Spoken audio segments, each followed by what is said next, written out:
그러니까 과거에 집값 빠졌을 때 보세요. 2008년부터 집값이 빠지기 시작하는데 2008년, 10년, 11년, 12년 막대 그래프가 빠지잖아요. 네. 집값이 빠지는데 거래량이 들쑥날쑥하지 않습니까? 까만 그래프가. 그러네요. 그러니까 거래량이랑 집값이랑 같이 움직이는 게 아니네요. 그때 다르네요. 그렇죠. 네. 근데 의미 있게 회복하는 지점이 언제입니까? 2013년. 그렇죠. 2013년도도 그랬는 2013년도 가격이 빠졌죠. 빠졌는데 거래량은 쫙 올라. 저희 거래량이 잘 안 보이시는 분들을 위해서 거래량이 실선 까만색 선이고, 그렇습니다. 네 가격이 오렌지색 막대 그래프입니다. 그렇죠. 똑같이 가격은 빠지는데 어떨 때 거래량이 확 회복하는 구간이 나와요. 그러네요. 그때는 수요와 누군가 집을 사기 시작했다는 거예요. 근데 그때 집을 사기 시작하는 사람들이 누구다? 다주택자. 다주택자나 투자 수요들이 네. 다시 이 정도면 돈을 벌겠구나라고 생각. 그 전에 빠질 때는 그래도 안 돼. 네. 돈 못 벌어. 이 정도 사서는 이런 생각을 계속 가졌다는 거예요. 그래서 충분히 빠졌다고 생각했을 때 누군가 사기 시작할 때. 근데 2013년도는 언제였다면 2013년도는 제가 좀 과장해서 말씀드리면 그냥 눈 감고 아무리 집이나 샀어도 그때 이후로 다 2배 이상 올랐습니다. 금융위기 이후 계속 떨어지고 있었던 2010년, 11년, 12년 빚내서 집 사라는 얘기 나와도 아무도 안 사던 그 시절이죠. 그때가. 똑같이 그렇게 빠졌는데 어느 구간에 누군가 집을 사기 시작해요. 그게 여러 가지 이유가 있죠. 정책 완화라든가 뭐 금리라든가 어쨌든. 그런데 우리가 그 원인에 대해서 여러분들이 아실 필요가 없어요. 할 필요가 없잖아요. 그리고 복잡하겠죠. 그렇죠. 복합적이고. 그것만 잡고 있어요. 예를 들어서 그게 금리가 높더라도 정책 규제가 완화해줘서 투자 목적의 수요가 들어올 수가 있잖아요. 그렇기 때문에 금리만 보고 있으면 그 기회를 놓친단 말이에요. 그래서 이런 과정이 이제 내년부터 나올 가능성, 개연성이 커 보인다. 그래서 같이 가격이 빠지더라도 거래량이 회복하지 못하면 무슨 얘기입니까? 가격이 더 빠질 가능성이 높다는 거예요. 반면에 같이 가격이 빠지는데 거래량이 회복하는 구간이 나오면 이제는 바닥 짚고 회복하거나 상승할 수 있다고 보는 거죠. 근데 그 방금 표를 보면요. 중간에 2011년 저희 표 잠깐 보여주시겠어요? 네. 2011년에는 거래량이 살짝 올라갔다 또 12년에 떨어지기도 하고 그러네요. 그러니까 한 번에 올라가는 게 아니라 이게 조금씩 올라가는 건가 보죠? 그렇죠. 예. 그리고 또 하나 뭐냐면 이렇게 의미 있게 회복해야 된다는 거예요. 거래량이. 네. 살짝 떨어졌다가 그 정도의 예를 들어서 우리가 지난해 많이 감소해서 조금 회복하는 수준이면 안 되고 그렇죠. 의미 있게 증가하거나 회복하는 구간이 나와야 이게 거래량이 증가하고 있구나라고 저희가 판단할 수 있는 거죠. 그 2013년 이후도 표를 잠깐 보면요. 그 거래량이 그 이후로는 계속 내려가는데 가격은 계속 올라가고. 그렇죠. 그러네요. 또 올라가 이게 어떻게 뭐 일정한 무슨 어떤 법칙이 있다라고 얘기하기에는 조금 그때 다른 느낌이 있네요. 거래량과 가격은 그죠? 그렇죠. 그래서 이런 거예요. 잘 보세요. 2021년도도 보세요. 네, 이왕 보셨습니까? 이 표의 제일 오른쪽 끝에입니다. 네. 네. 2021년도에도 까만 그래프가 확 떨어지지 않습니까? 네. 네. 가격은 오르는데 네. 이때가 고점인 거예요. 네. 그러니까 정리해서 말씀드려 볼게요. 가격은 빠지는데 거래량도 같이 떨어집니다. 그러다가 똑같이 빠지는데 거래량이 회복할 때 네. 의미 있게 그때가 바닥이었죠. 그랬네요. 그러다 가격이 또 오릅니다. 그 이후로. 근데 거래량은 줄어들기 시작하죠. 그때에 반대로. 비해서 조금 내려. 조금씩 줄어들어요. 그러다가 갑자기 어느 순간 거래량이 확 빠져요. 이때는 고점이라는 거예요. 거래량이 답이군요. 그러니까 한마디로. 엄청 중요하죠. 그러니까 이걸 같이 보셔야 되는 게 중요해요. 그래서 거래량과 가격을 보셔야 원인 파악이 가능한 겁니다. 쉽게 말해서 가격이 빠질 때 거래량이 회복한다는 건 무슨 얘기예요? 제가 계속 말씀드리지만 수요가 증가하고 증가한다는 게잖아요. 원인이 네. 가격이 빠지면 충분히 빠졌다 그러고 누군가 사기 시작했다는 그렇죠, 거죠. 그렇죠, 네. 그렇죠. 반대로 가격이 오를 때 거래량이 감소하고 있다는 건 집을 갖고 있는 사람들이 안 팔기 시작했다는 거예요. 엄청나게. 그러니까 고점인 거예요. 공급이 확 감소한 거니까. 네. 그렇군요. 그러니까 가격과 거래량을 함께 봐야 하는 상황이다라는 얘기고. 이건 저희가 항상 봤어야 되는데 가격만 본 거예요. 가격만 본 거니까 어떤 생각이 듭니까?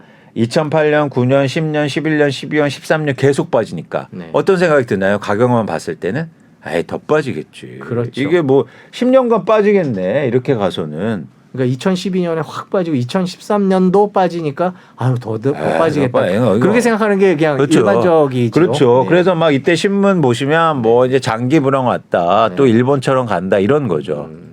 반대로 가격이 오를 때 보세요. 네. 뭐 2016년, 17, 18, 19, 20, 21년 이렇게 올라요. 네. 그러니까 어떤 생각입니까? 아 이제는 영원히 오르네. 집값은 불패네. 영원히 오르는데. 근데 유일하게 가격은 오르는데 변화하는 게 있잖아요. 거래량은 변하잖아요. 네. 거래량 변화를 여러분들이 그래서 유익 있게 보셔야 된다는 겁니다. 그렇군요. 사실은 여기에서 보시면 가격 고점이 2018년도가 갈 가능성이 되게 컸었어요. 그러네요. 2018년에 가격은 쫙 올라가고 거래량 그때 이제 그렇죠. 떨어지죠. 그래서 2019년 초부터 가격이 위축되기 시작해요. 네. 실제로 보면. 네. 그런데 불가피하게 어떤 일이 있었습니까? 코로나가 있었잖아요. 아, 그렇죠. 네. 그러면서 2020년, 21년도는 시장과의 그동안 흐름하고 다른 현상이 나타난 거예요. 그래서 제가 여러분들 뭐 댓글 그런 거 다실 수도 있는데 제가 2018년 말에 이제 가격 고점이 왔다고 얘기한 이유도 여기에 있어요. 게다가 실제로 2019년 상반기에 가격이 주춤했고 근데 이상하게 경기 불황 오면서 뭐 갑자기 서프라임이 코로나가 왔잖아요. 네. 그건 예측하지 못했죠. 네. 그러면서 이런 현상이 나타난 거예요. 그래서 그런 예외 기간 말고는 이 거래량을 여러분들이 잘 보셨으면 좋겠다. 그러면은 이제 저희 오른쪽 끝이 2021년인데요, 저 표에. 네. 그 뒤에 2022년이 있겠죠. 2022년은 조금 거래 가격이 이제 내려왔을 테고요. 분명히 내려왔을 테고 거래량은 뭐 훨씬 더 거의 없으니까 네. 예, 떨어졌을 텐데요. 그러면 그 다음 2023년 표는 어디로 갈까요? 2023년 표는 사실은 그러니까 단기적으로 그렇게 끊기는 사실은 힘들고 네. 이제 앞으로의 모습은 네. 저희가 관심 가져야 될 건 뭐냐면 가격이 빠지는데 거래량은 떨어질 수 있겠죠. 계속 아니면 정체될 수 있습니다. 그러다가 어느 순간 거래량이 딱 회복하는 구간이 나올 거예요. 그 구간을 우리는 기다리는 겁니다. 내 집 마련을. 그러니까 그게 2023년이 될지 24년이 될지 25년이 될지 그건 모른다. 그거를 알 수도 없고 그걸 말한다는 거는 찍기다. 네, 지금 상황에서. 네. 그래서 그런데 이건 거죠. 아까도 제가 퍼센티지를 얘기 드렸는데 네. 26% 빠지면 될 것 같. 그게 거래량 회복할 것 같다. 네, 뭐 통계상으로는. 네. 예. 그래서 예를 들어서 내년에 집값이 가파르게 하락해서 26%가 빠지면 그러면 이제 거래량이 회복할 수 있다고 보는 겁니다. 근데 만약에 2, 3년 동안 계속 이렇게 밑으로 뭐 예를 들어서 뭐라고 할까요? 천천히 빠지면 회복하는 기간도 오래 걸리겠죠. 그렇군요. 그러니까 언제가 될지는 알 수 없지만 그런 징후들을 계속 보면서 가야 된다는 말씀이신 그렇습니다. 거죠. 네. 그렇습니다. 근데 그 26%가 이제 통계적으로 평균이긴 한데 아까도 보면 뭐 인천 같은 경우에 좀 30%대이기도 하고요. 뭐 서울은 20%대이기도 하고 그러면 이제 지역마다 조금 다른데 네. 이제 그런 것들도 좀 감안을 해야 되지 않을까라는 생각도 들긴 해요. 내 집 마련하시는 분들이 집을 볼 때는. 그렇죠. 네. 그리고 또 지역뿐만 아니라 네. 개별 단지에 대한 고려도 필요하고 네. 네, 그래서 그 단지의 거래량과 그리고 이런 것들도 개별적이잖아요. 그래서 저는 구체적인 방안을 말씀드리면 여러분들이 내 집 마련하고 싶으신 단지, 지역 그리고 아파트 단지 이런 것들을 한 5, 5개나 10개를 찍으시고 거기서 계속 가격 추이라든가 거래량을 같이 이렇게 파악해 나가는 겁니다. 그러다가 가격이 계속 떨어지고 있는데 거래량이 어느 날 이렇게 올라오는 구간이 나오거든요. 그러면 가격을 봤더니 2022년 한 3분기 거래 가격보다 지금 보니까 한 30% 빠진 거예요.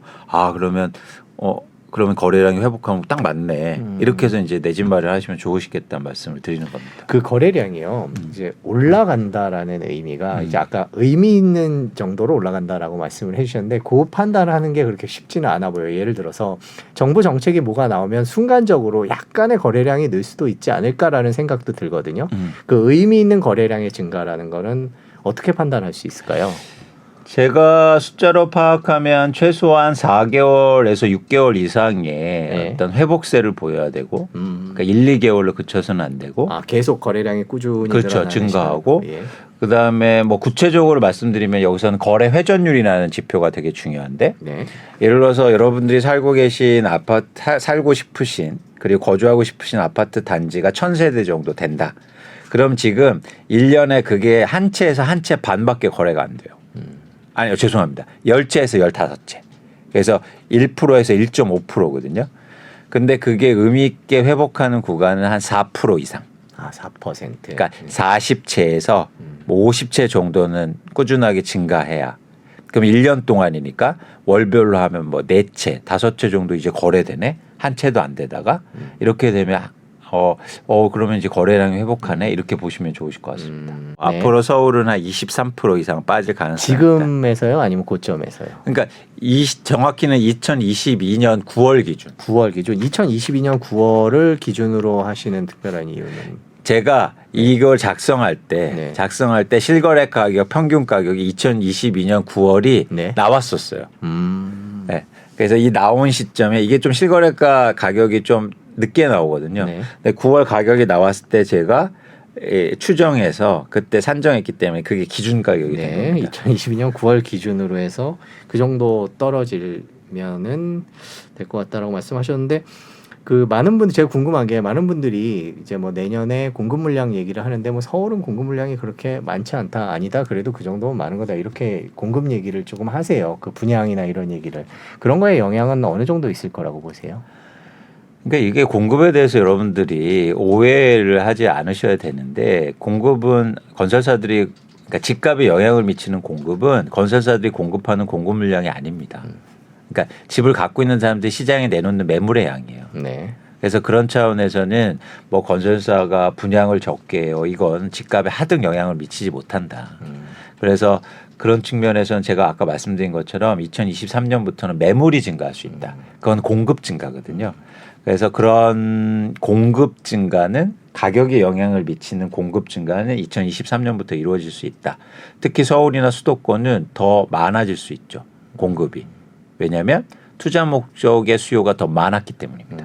다른 지역보다. 그러면은 더 많이 매물이 나올 수 있다는 겁니다. 그러면 그 매물이 나오는 속도가 더 빨라지려면 아까 말씀해 주신 대로 전셋값이 더 빠르게 떨어져야지 그런 일이 생기겠네요. 그렇죠. 그렇죠. 네, 그래서 사실은 서울이나 또 수도권에 그래서 입주 물량 영향이 크거든요, 전세 가격은. 근데 서울이나 지금 수도권의 입주 물량이 아까도 말씀드렸듯이 누적적으로 물량이 많단 말이죠. 그러면 전세 가격이 더 가파르게 하락할 수 있습니다. 그렇군요. 내년도 전세 월세 가격 전망을 자연스럽게 들을 수밖에 없을 것 같네요. 전세가 그렇게 중요하다 그러니까. 네. 전세는 얼마나 빠른 속도로 떨어질까? 왜냐하면 최근에 금리가 올라가면서 전세가 이제 전세를 부담하기가, 너무 이자를 부담하기가 힘들어서 월세로 많이 옮겨가셨다, 이런 기사들이 많이 나왔었잖아요. 그래서 전세값이 뭐 이미 많이 떨어졌었는데 그럼 더 얼마나 떨어질까, 이런 것들이 궁금하긴 해요.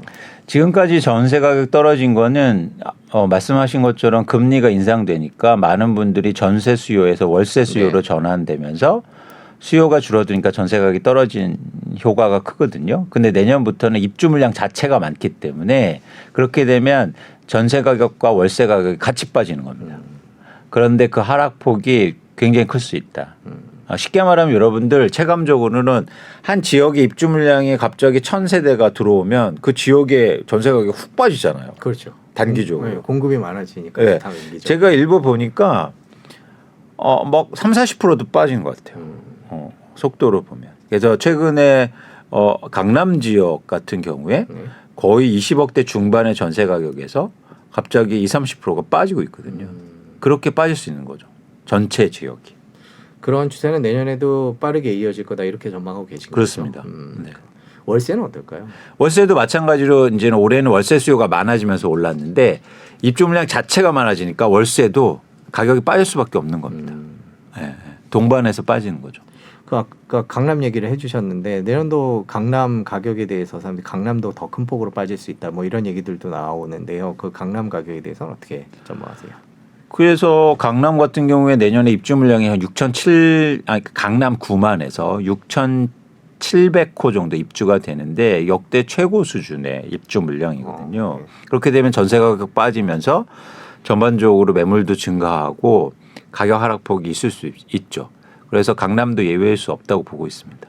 저희가 이렇게 모든 가격이, 부동산 가격이 추락한다라는 이제 얘기를 보도를 해드리면 항상 그 댓글에 나오는 질문이 이런 식으로 계속 떨어지면 우리도 일본처럼 가는 거 아닌가 걱정이 된다 이런 얘기 그렇게 되느냐라고 물어보시는 분들이 많아요 댓글에. 그거에 대해서는 어떻게 생각하십니까? 저는 그럴 가능성을 크게 보고 있지는 않아요. 네. 말씀드린 것처럼 이렇게 빠지면 누군가 사는 사람이 있다는 거예요. 대한민국에는. 네. 그래서 가격이 어떤 하방 경직성을 만들고 또 이제 상승하는데 그런 수요가 받쳐주고 있다는 거죠. 그래서 그런데 만약에 경우 중에 어떤 경우가 있을 수 있냐면 지지부진하게 빠집니다. 예를 들어서 뭐 매년 5% 뭐 또 5% 이렇게 빠지면 그렇게 살려는 사람들이 없을 거예요. 투자 목적에. 그러면 좀 장기화될 가능성이 있습니다. 그래서 쉽게 말씀드리면 확 빠지면 회복하는 속도도 빠르지만 천천히 빠지고 이러면 굉장히 오랫동안 집값이 안 좋을 수 있고 불황으로 갈 수가 있다. 뭐 일본처럼 10년, 20년 이렇게 보고는 있지는 않지만 그래서 내년도 집값이 굉장히 중요해 보입니다. 쉽게 말해서 2023년 집값이 확 빠지면 의외로 한국의 부동산 가격은 시장은 회복 속도가 빨라질 거예요. 그런데 역설적으로 천천히 빠지면 회복하는 속도도 굉장히 느릴 겁니다. 그렇군요. 왜냐하면 투자하는 사람들은 가격이 많이 빠져야 들어올 거예요.